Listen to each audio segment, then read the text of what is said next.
In just a moment, X-1. But first, a quiz program does not always improve your IQ. But when it's an NBC radio quiz program, you can be sure it will improve your disposition. Yes, NBC offers listeners a laugh session every Wednesday night with 2 fun-filled question-and-answer shows. One is Truth or Consequences. And though you may never learn why a chicken crosses the road, you'll howl as contestants perform the stunts dreamed up by MC Jack Bailey. The other is You Bet Your Life. And with a quizmaster like Groucho Marx, your good time is always guaranteed. Hear Truth or Consequences and You Bet Your Life tomorrow. Now stay tuned for X-1 on NBC. X-1 in 1 minute. This week is Military Reserve Week. If you're a young man between the ages of 17 and 18 and a half, you can fulfill your military obligation with only 6 months of active duty. You need no longer ask yourself, when will I be drafted? By joining the 6-month reserve training program, you become draft exempt and can plan your future with confidence. You are paid for your service while in training. You may be able to pick the exact job you want depending upon your aptitudes and Army vacancies. You may enlist in the program and then receive a deferment until you have finished high school. Your training will teach you to protect yourself and your family in any emergency. The training builds you physically, and the technical skills you learn can help you later in your civilian career. There are many other big advantages for you in the 6-month training program. Visit your Army Reserve Center for all the facts about your big opportunity in the 6-month training program. Learn how you can plan your future with confidence. The book says, when the ship shall enter into the orbital pool of its destination, the motors will change in sound due to the increased anti-gravity components. A study is being made to interpret the meaning of the word destination, which was lost some 4,000 years ago and has always been a subject for much controversy. But this need not concern you. Suffice to be reassured that the change in the sound of the motors is a part of the scheme of things. Return to the schedule. The ship is all. Praise the ship. The ship is all. Praise the ship. Countdown for blast off. X-5, 4, 3, 2, X-1, fire.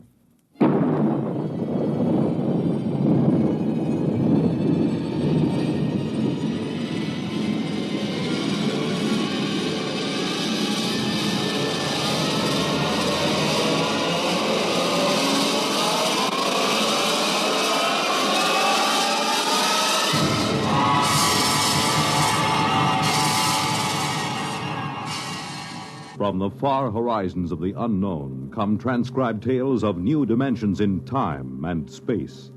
These are stories of the future, adventures in which you'll live in 1,000,000, could be years, on 1,000 maybe worlds. The National Broadcasting Company, in cooperation with Galaxy Science Fiction Magazine, presents X-1.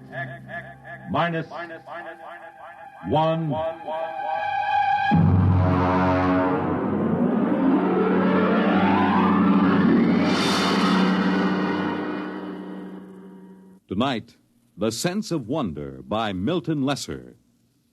The huge ship sped endlessly through space on a voyage that had lasted 10,000 years, the journey which had no end. And for those aboard her, there was no other universe. To them, the ship was all.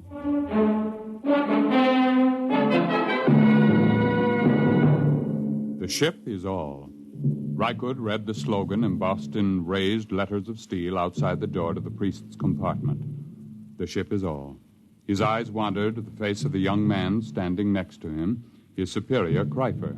The face had the empty, unquestioning expression that was typical of the people of the ship. Are you ready, Kreifer? I am. Enter. Come in. Well? I am Kreifer.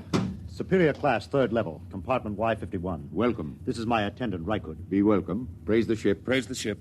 What is your mission? My superior's schedule shows that today he is 25 units of age. He is ordered to appear before the priest of the 3rd level to be given a woman. You have the schedule with you? Here. Good. You have your certificate of health and fertility? Show him the certificate, Rykud. Don't just stand there dreaming. Oh, yes. Here. Good. Return to your compartment. I will have the matron bring you a woman from the 4th level. Praise the ship. Praise the ship.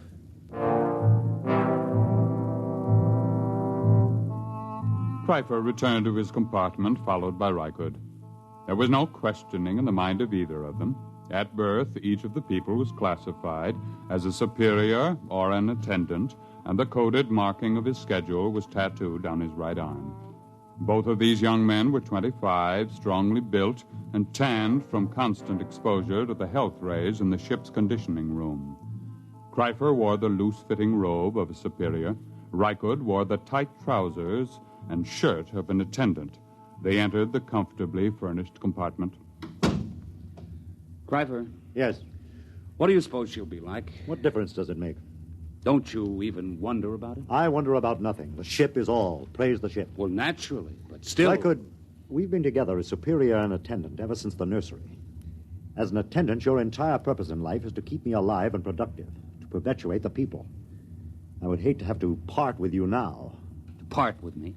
Not of my own choosing, of course, but sometimes I detect what appears to be a strain of unorthodox thinking. Really?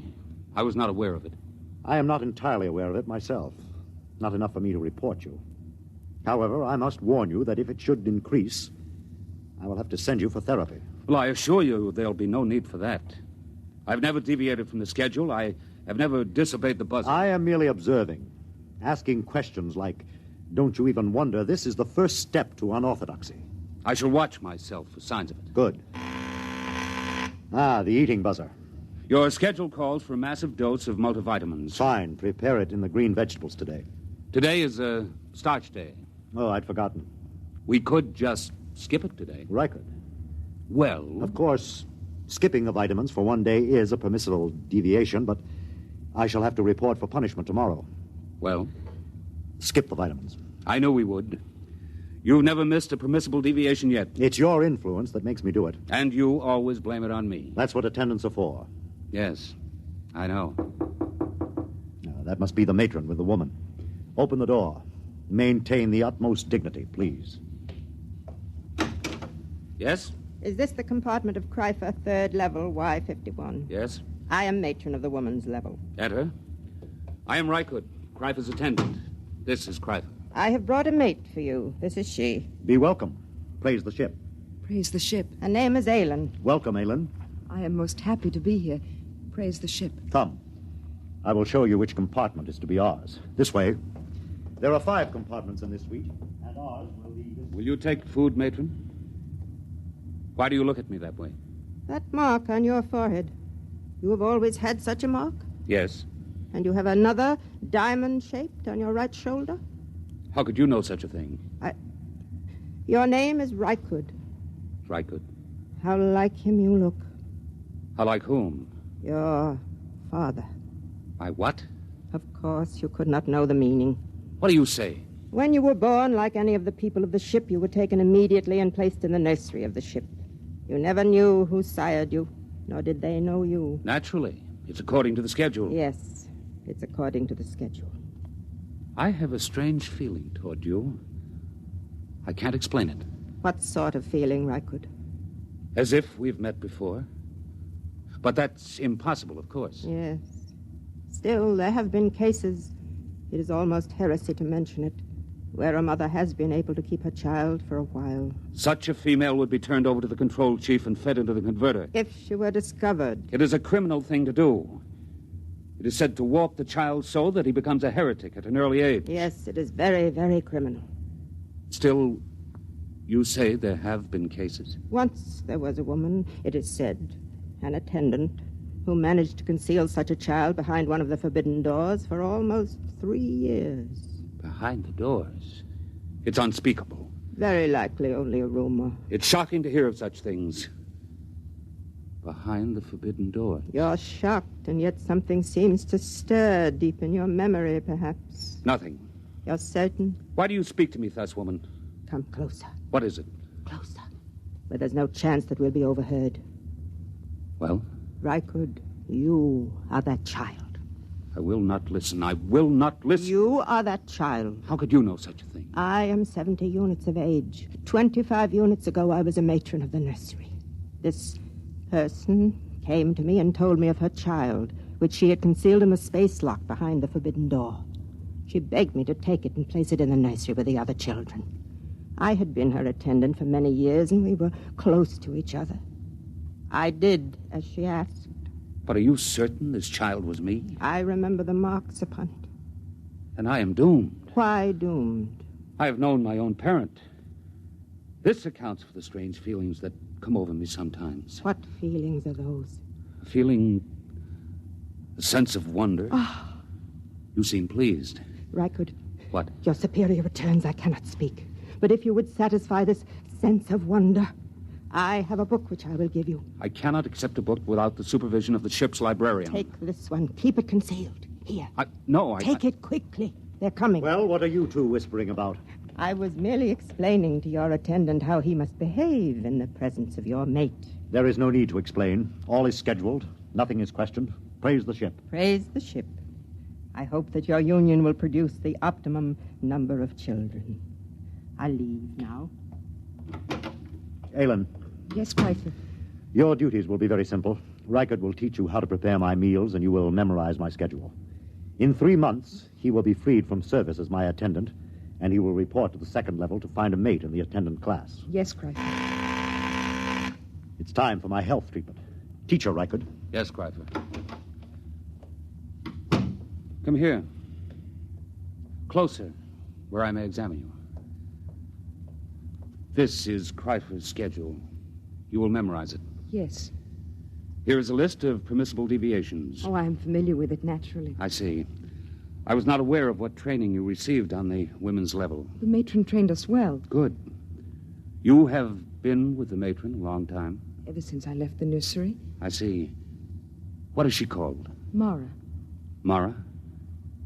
Tell me, did she ever speak to you of a sense of wonder? Are you of the control police? Certainly not. Then you should know better than to discuss feelings. I'm sorry. I thought perhaps... What's that? The change bell. There has been some change. It frightens me. Oh, what does it mean? I don't know. I heard it only once before.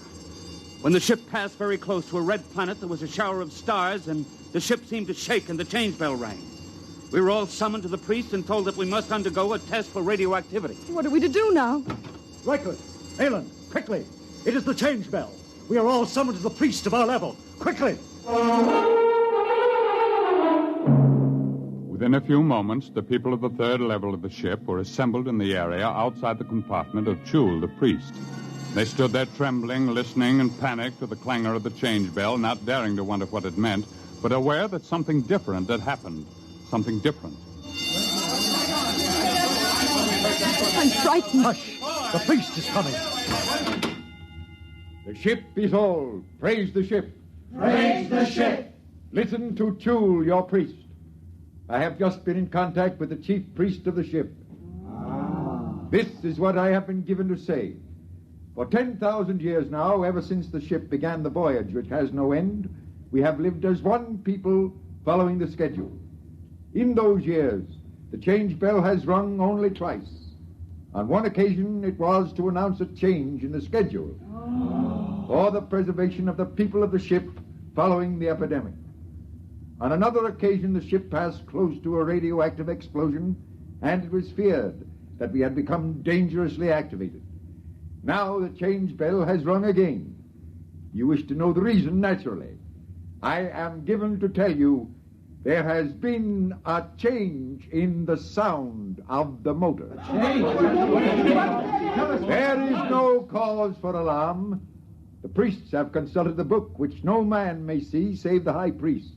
And we have learned that there is in the book a provision for a change in the sound of the motors. The book says, when the ship shall enter into the orbital pool of its destination, the motors will change in sound due to the increased anti-gravity components. A study is being made to interpret the meaning of the word destination, which was lost some 4,000 years ago and has always been a subject for much controversy.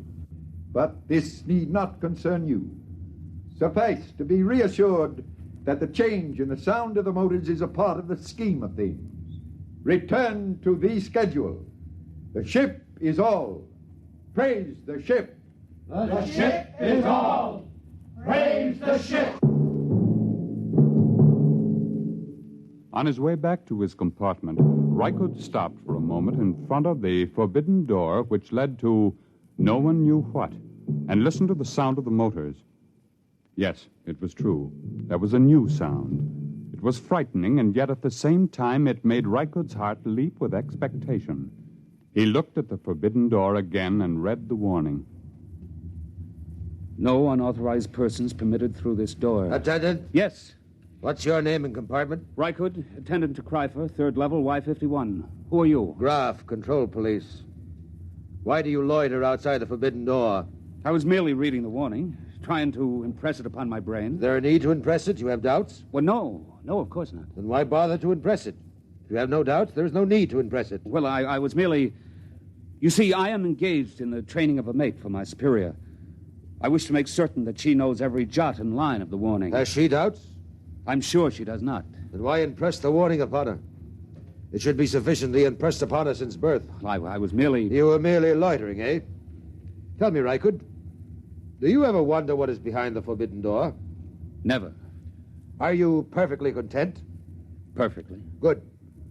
I'm going to enter your name in my report as a warning. See that it is not repeated. I will see. Return to your compartment. I will return. Praise the ship. Praise the ship. Rykud went back to his own compartment. He tried to push the events of the day out of his mind. It was almost too much to cope with. First, the mate for Kreifer, then the news of his birth, now the change in the sound of the motors, and the book. Rykud lay inside his bunk, drew the curtain, and took the tiny, ancient plastic book from his trouser belt. He opened it and began to read. It was thought advisable to keep from the passengers on the ship the fact that their voyage might end in catastrophe. Forced to leave the Earth because of its radioactivity following the 3 wars, the inhabitants of the ship, to all intents and purposes, became the inhabitants of a new world. The ship was their world. The organizers of the expedition felt it would be cruel to inform them that the ship's navigation machinery had been set in a series of ever-increasing circles and then ever-decreasing circles, so that in 10,000 years the ship would return to Earth. There was the possibility that Earth would no longer exist, or that the radioactivity would have made it uninhabitable, even if the remaining humans hadn't managed to explode it. Therefore, the ship became all. Even the word destination was eliminated. If it were known that I had chronicled this account, I would most certainly be executed and the book destroyed. Most likely it will pass into legend and be disbelieved anyway, just as fairy tales and even biblical accounts have become tolerated but disbelieved by many who were... The sleep buzzer sounded, and Rykud's eyes closed automatically. Ordinarily, the people of the ship did not dream. It was considered a sign that therapy was needed. Tonight, Rykud dreamed.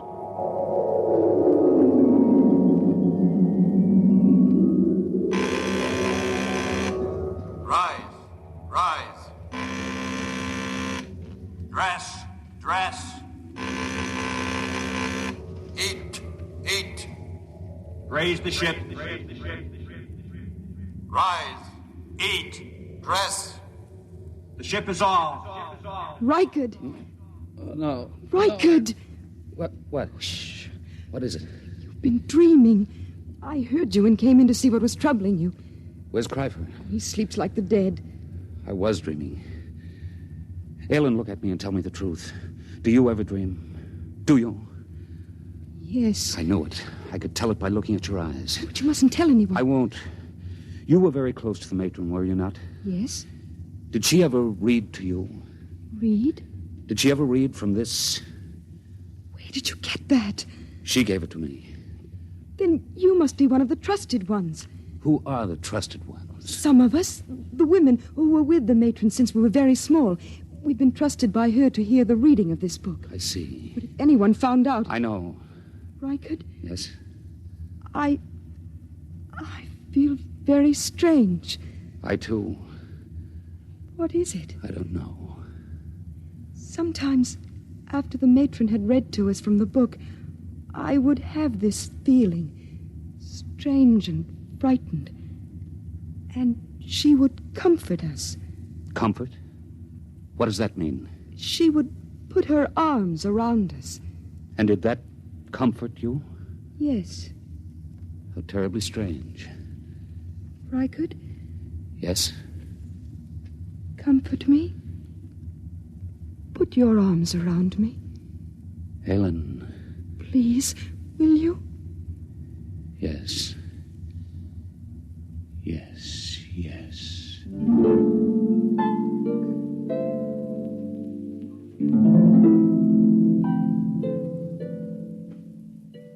On the following morning, when Kreifer went to the conditioning room, as prescribed by the buzzer, Rykert drew Aylin over to the spaceport and slid aside the protective shield. Look. I am looking. Tell me what you see. I see the stars and space. Look closely. Do you see nothing unusual? I so seldom look through the spaceport. I'll tell you then. Look there. See that one star, so big and so bright that it hurts your eyes? Well? I've been watching it. It is growing larger each hour. Stars do that. Never has one been this large. What difference does it make? The stars exist only as pictures in the glass of the viewport. They're not real. The ship is all. That is what we are told, but perhaps it isn't true. What? Perhaps these stars do not exist only in the glass of the viewport. Perhaps they exist beyond the viewport. I don't understand. Let me say it this way once and forever. Perhaps, Aylin, the ship is not all. Rykert, your heresy frightens me. Rykert, hold me close. It frightens me even to look at you. Oh, Rykert, you mustn't even think it. I do think it. I believe it. I believe the ship is not all. And I believe you are a candidate for the converter. Kreifer. Don't move, Rykert, or I'll blast you into dust. It is bad enough for an attendant even to touch his superior's mate, but to couple it with the ultimate heresy. There is nothing but death in this. Kreifer, I beg of you. Stand aside, Aylin. I'm going to finish this heretic. Now, Rykert. Oh. Have I killed him? No, he's just stunned. Oh, Rykert, what can we do? I don't know. Rykert, the change bell again. Something's happening. I know what has happened. Come, we'll go to the priest. What about Kreifer? He'll have us killed. No, it's too late to think of that. Come.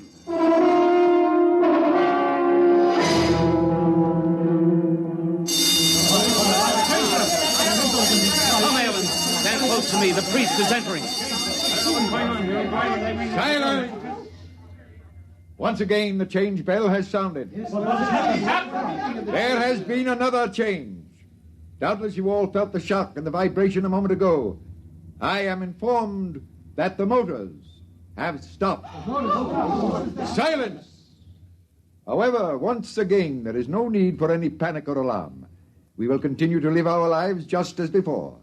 The only thing that has changed is that the motors have stopped and that the view in the viewports has changed. Behold.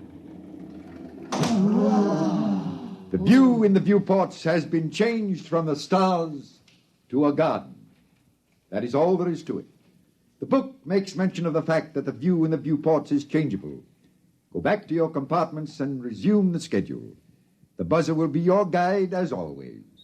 The ship is all. The ship is all. Wait!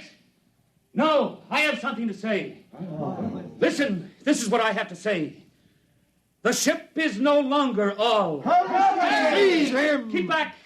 I have my superior's ray gun. I will destroy any who move to seize me. Listen to what I have to say. The view in the viewports is not just a garden. It is the destination. It is the earth. Don't you understand me? We have arrived. We have reached the destination. The journey is over. We can leave the ship and go out into the garden. Fools, can't you understand? Watch the viewport. Watch it. The viewport is broken. I've shattered it. You can go out. Feel the air rush in. Smell its fragrance. Rykert, they don't move. They don't understand. Seize him! Kill the heretic! Kill him! Rykert, they're moving toward us. Run. Follow me quickly. After him!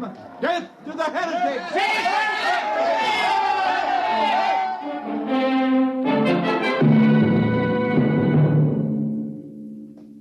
Reichert and Aylin ran down the long steel corridor with the crowd on their heels.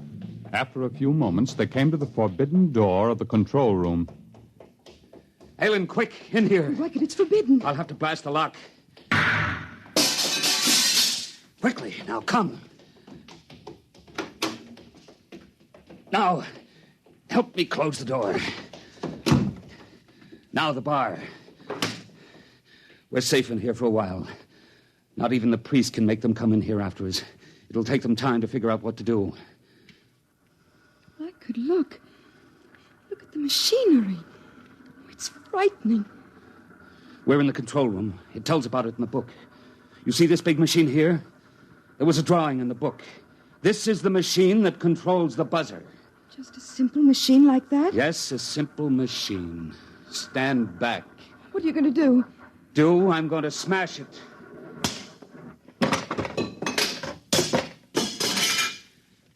Now they're going to have to find a way to live without the buzzer.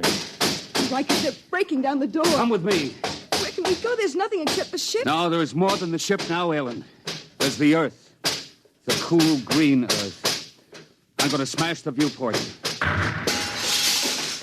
Come on. We're going to leave the ship. Reichert, I'm frightened. Put your arms around me. There's nothing to be afraid of. Come, Aylin. Take my hand. Here is the Earth. And it is ours.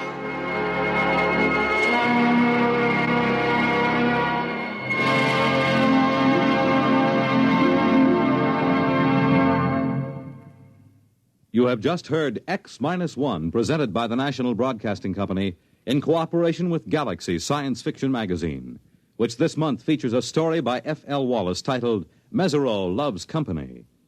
When Marcus Mesereau set out on his mission to Earth, he was driven by pride and indignation, plus a practical reason. But if he'd known what lay ahead, he might have decided to let bad enough alone. Galaxy Magazine on your newsstand today. Tonight, by transcription, X-1 has brought you The Sense of Wonder, based on a story from the pages of Galaxy written by Milton Lesser and adapted for radio by George Lefferts. Featured in the cast were James Monks, Bill Quinn, Edwin Jerome, Vera Allen, Rita Lloyd, Joe DeSantis, and Dick Hamilton. Raymond Edward Johnson was the narrator. Your announcer, Fred Collins. X-1 was directed by Daniel Sutter and is an NBC Radio Network production.